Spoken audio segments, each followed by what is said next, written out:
Hi guys, and welcome back to the Player YouTube channel, and today you join me with the latest offering from Jeep. This is the Compass. This is a little brother to the big Cherokee, the Grand Cherokee and the Cherokee.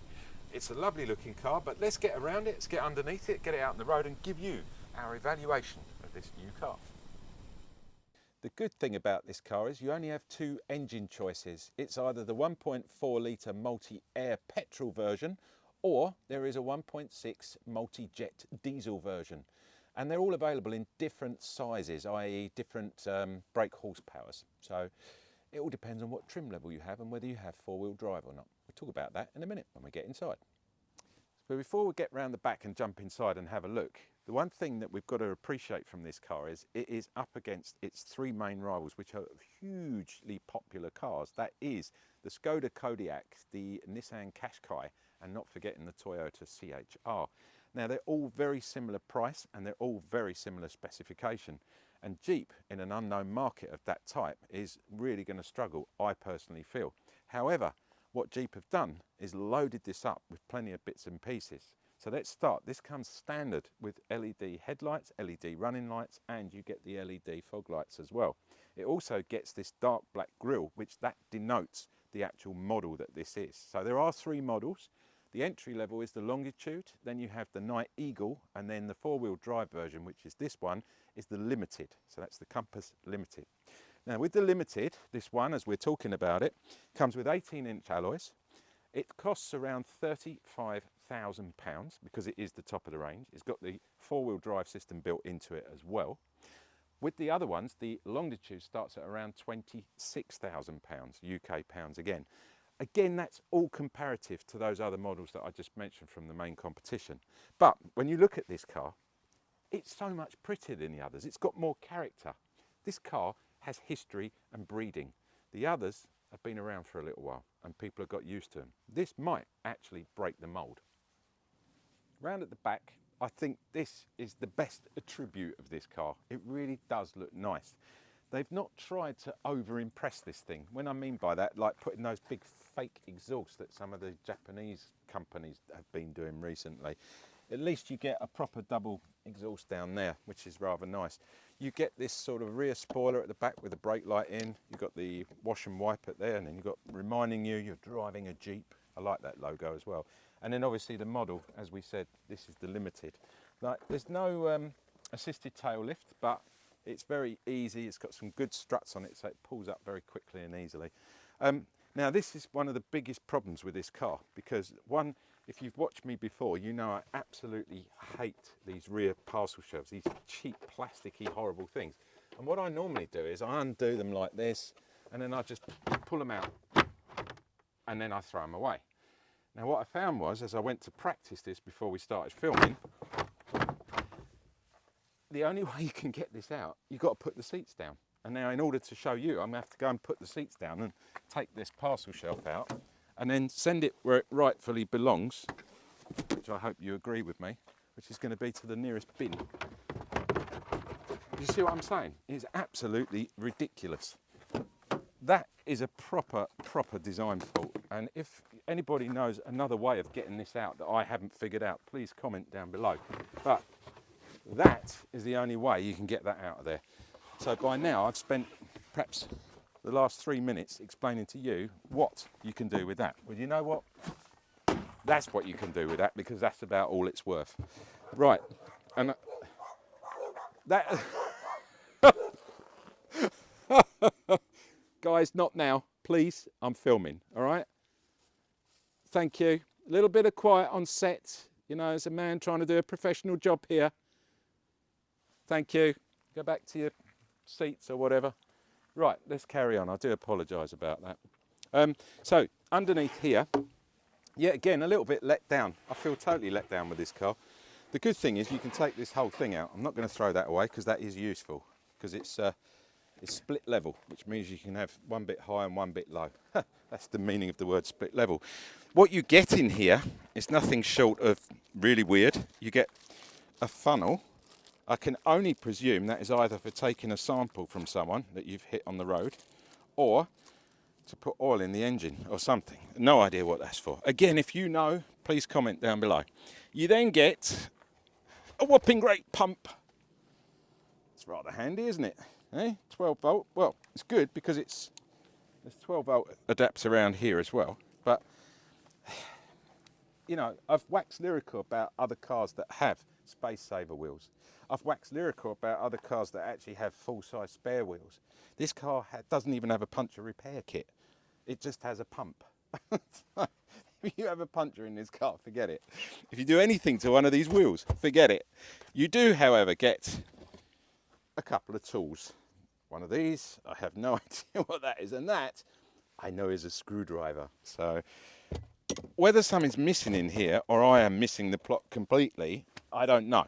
However, my audience there seemed to realise that this probably wasn't the best place for canines either. It is big. It's 450 litres in the back, or 458 to be precise. So it's got a reasonable size to it. I like the fact that you probably could get a nice space saver in there. And if I was buying one of these, I would definitely, even if they don't come with it, I'd go and buy myself one and stick it in there, because driving around without a space saver on one of these you're just waiting for it to happen, aren't you? One good thing about this car at the back, apart from the looks, is you do get Beats. Oh, you get a big Beats subwoofer speaker there, so it's a Beats audio system built into this car, which is really cool. And the seats go right the way down. It's a 60-40 split over there, but they don't go all the way down flat, as you can see. Anyway, let's get in the back and see if it's at least comfortable for the passengers. Here we are in the back where the passengers normally sit, and to be honest, it's very comfortable. I wasn't expecting that. The seats are really nice, and there's stacks of headroom. It almost feels like it's sort of top heavy, if so to speak. Anyway, let's see what we get in the back here. You do get sort of independent blower controls. So in other words, you can aim the hot air where you want it to go, and even that is pretty limited. Another good thing, which I like about this, is you've got a proper plug down here. So if you've forgotten your adapter and you've still got your main power plug, that will take a European, and it will also take, well, I think it'll take a Yankee one as well as the UK 3-pin plug. That's quite good. And then to the right of it, you've got one single USB. So if you've got more than one child in the back here, you can have arguments over that. Well, at least one can keep the main plug and plug that in. On the back of the seats, well, these pouches, something that you're never going to use. Why would you do that? In the old days, years and years ago, we used to put maps in there. I remember that when I was a kid. In the centre, we have a little pull lever like that. That pulls down, and you get a double cup holder and a really nice armrest.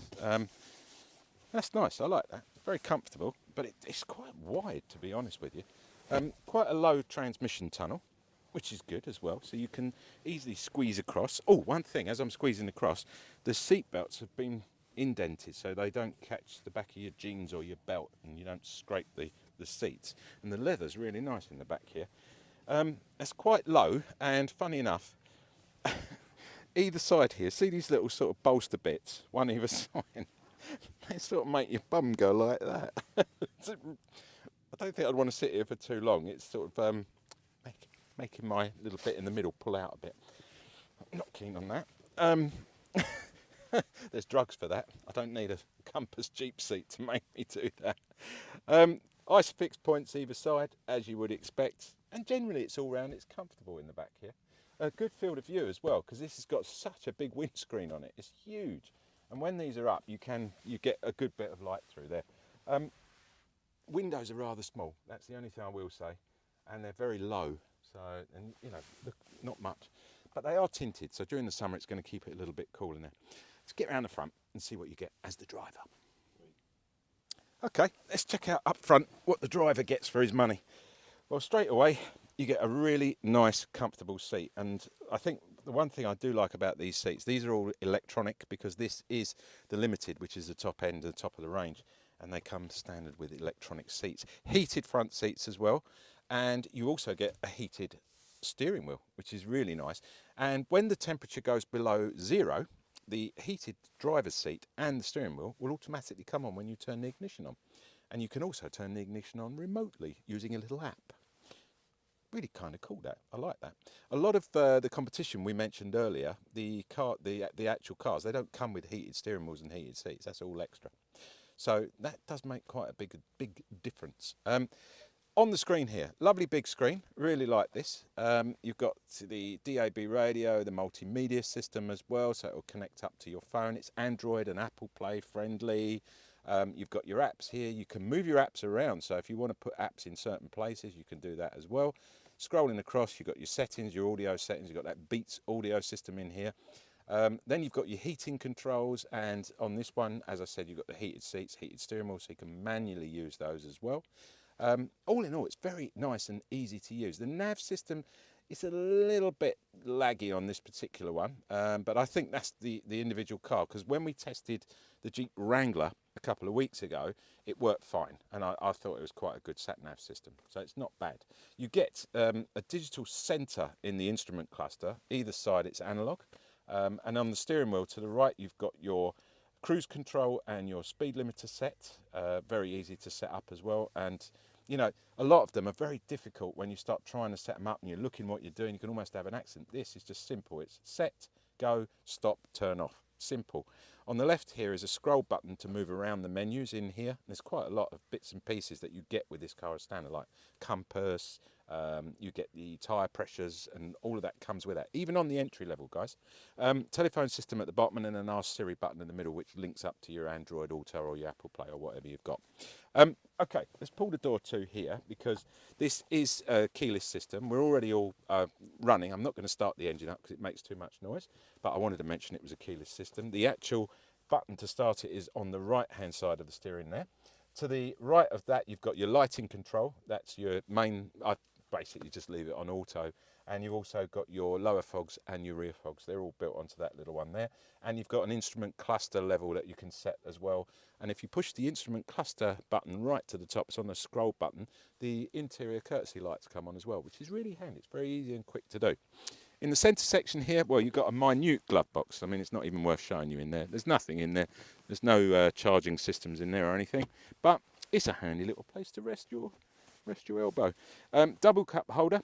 No place to put your telephone, unfortunately. I would have thought that, given the fact that, you know, it's quite a top-end car, you'd have somewhere to put your iPhone, but I suppose it's going to have to go in there, and then it's going to rattle about a bit, so it's not exactly the best. Oh, the audience are just kicking off again. This is the 9-speed auto on this car, because this is the four-wheel drive. You can't get the manual with the four-wheel drive. It only works when it's the two-wheel drive, front-wheel drive, and that's what the other formats of these cars are. In the centre section here, you also get a 12-volt adapter. Above it, you've got an aux in, and you've also got your USB charging point there as well. You've got your 4-point terrain mode, which is this is the four-wheel drive. So it's, again, you just leave it in auto, really. It does it all itself. It can set it up. But if you do run into problems, you can set up the diff lock on this using the snow, mud, or the sand modes there, which is it's pretty so easy. And you're not going to get that on a Qashqai, let's face it, or a Skoda Kodiaq, or a Toyota CHR. None of that's going to come with that lot on it. Definitely got some nice heating and easy to use controls. Now, guys, look, big knobs everywhere. And you know what I say about big knobs? It means you can get in here with your gloves on and you can fiddle with your knob. And that's the best thing about this car. You've got to have a sort of knob that you can get hold of as well, because when you've got your gloves on, if you can't turn it, you're going to have to take your gloves off. It's freezing cold, and now you adjust it. But if you can keep your gloves on, fantastic, and that's what you can do in this car. Steering adjustment is done manually. It's okay. There's enough to pull it in and out. The only thing is I did notice there's, you know, the buttons and stuff, it just feels a little bit, let's turn the indicators off. No, stay there. No, it's not going to do it. Yes, it's going to do it. There you go. It's just a little bit plasticky. I like it, but it is a bit plasticky. I think I've shown you pretty much everything up front here. These lovely seats, well bolstered, nice and electronic, as I said. That needs to get me out on the road and to give you our final evaluation of the Jeep Compass Limited. See what we think. So here we are out in the Jeep Compass, and the first thing I noticed when I got in the car was the size of the windshield on this car. It's reminiscent of one of those big Ford Galaxy type windscreens. It's huge and it's quite sweeping as well, but I like it in the fact that it gives you a very good perception of the distance at the front of the car. So when you're parking, especially if you're pulling into a space, you almost don't need the camera sensors. It's so good. Although you do have a fantastic camera on here. The resolution on the camera is not brilliant, but the actual the screen, it's like a panoramic view. So if you're pulling out of a space, you can actually see either side of where you're pulling out, which I find very, very helpful indeed. And it's got the sensors front and rear. So simply parking this, you can actually put it into an auto park as well. So it will parallel park for you or reverse park, whichever way. Love things like that. Safety rating on this car has gone through the roof in the last few years. It's now up to the 5-star NCAP safety rating, which is very good indeed, because originally Jeep had a lot of problems back in the old days in getting those safety ratings, but it's well up there now. It comes standard with things like blind spot mirrors, autonomous braking in town, and going back to, harping on about the things that I was saying earlier on with the in the glove box with the owner's manual and things like that. I think, something like getting rid of that owner's manual and investing that into giving everybody blind spot mirrors as standard would be a brilliant idea. Why don't, manufacturers, if you're watching, think about that. It's a good way forward, and it also entices people into buying your car. A couple of other bits and pieces on this car. Obviously, you've got the cruise control, you've got the speed limiter, things like that. You can hear that. It's also like a radar detection system on here as well, which picks up if there's going to be, that autonomous braking thing. It can be a little bit sensitive at times. However, it's just one of those things. It's good to have. That computer is obviously looking out for you as much as it can. I thoroughly enjoy driving this car. It's quite light on the steering, which in a way, if you're used to that, it's fine. It gets a little bit heavier when you start playing around with the off-road section, when you're into the mud bit, the snow bit. It sort of increases that weight on the front steering. I don't know how it does it, but it makes it feel a lot more sure of itself as well. However, you don't notice the difference when you change that. It's just an electronic system. I love the TFT touchscreen. It's a decent size. It does everything you want it to do. You can program things like putting in your climate. It's very easy to set it up as auto. You can actually scroll up and down, which I really like. Just move the buttons up and down when you want the heating up and down. Love the heated steering wheel, and I'm loving the heated front seats, all as standard, on the Limited anyway. Fantastic idea, really good. So there's a lot of extra bits and a lot of nice things involved in this. Economy-wise, it's not the best in the world, but then it's not the worst in the world. So it's sitting right in that middle section of around 31 to 34 to the gallon on the urban, which I think is not bad at all. It's okay, there you go. I'm not going to start saying it's good and it's worth the money, but for a 1.4 litre engine, maybe it could do a little bit better. There you go. I'm hedging my bets on that side there, guys.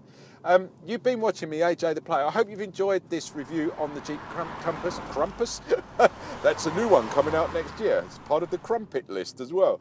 I hope you've enjoyed the review, and I've had a lot of fun with this car, and hopefully I've given you an honest impression of what I think this car is capable of and whether you should go and have a test drive. And I think the answer is yes. Put it down on a test drive with those other cars, the competition. Test drive all of them because it's well worth it. You've been watching me, AJ the Player. Thanks for watching, guys. Don't forget, like, subscribe and comment. I really appreciate that. Every time you give me a thumbs up, that really helps with our sponsors as well, because it's almost like giving me a pat on the back for a job well done. I don't earn any extra money out of it, but it's just nice to have because thumbs ups are really good. Appreciate it, guys. And don't forget, if you are going to subscribe, leave the bell sign unchecked, because every week we're putting up more and more videos. So at the moment we're up to probably, I think it's about 200-300 videos at the moment, which, it's growing every week. And I'm loving doing all these bits and pieces. So yeah, just keep it there and you'll get informed of every time we put another video up, which is at least twice a week at the moment, which is good.